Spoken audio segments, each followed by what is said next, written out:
17 avril. David, un homme selon le cœur de Dieu. L'Éternel s'est choisi un homme selon son cœur.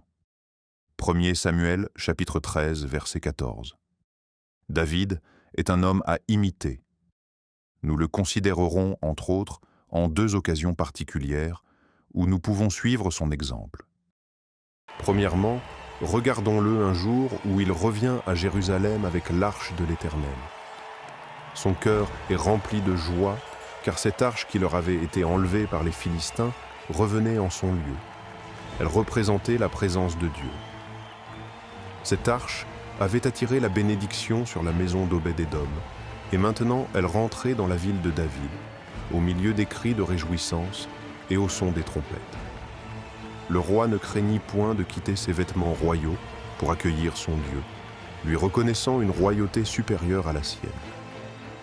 Il reçut l'arche avec bonheur, au milieu des chants et des danses, sans se soucier du mépris de son épouse qui se moquait de lui.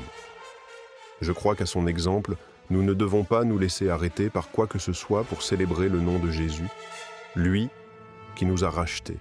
Proclamons-le avec enthousiasme et zèle, car rien ne peut remplacer sa présence, son amour dont nous avons ressenti, et ressentons encore les effets bénis. Il est digne d'être loué et glorifié, même au risque de recevoir le mépris de ceux qui nous entendent. J'aime aussi voir David dans son 51e psaume. Il n'était pas un homme parfait, et ici, nous le voyons plongé dans la tristesse à cause de son péché.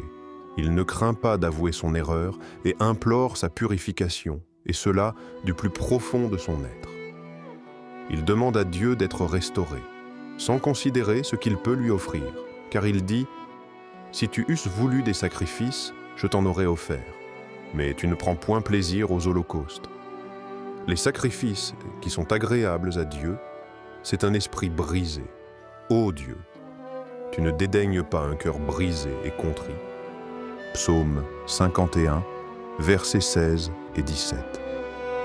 Désirons imiter David dans sa repentance, que nos cœurs soient véritablement brisés pour nos erreurs et que nous puissions compter sur la miséricorde de Dieu pour notre pardon et saisir sa main d'amour qu'il nous tend lorsque nous implorons son pardon, tel que nous le lisons dans le psaume 37, versets 23 et 24.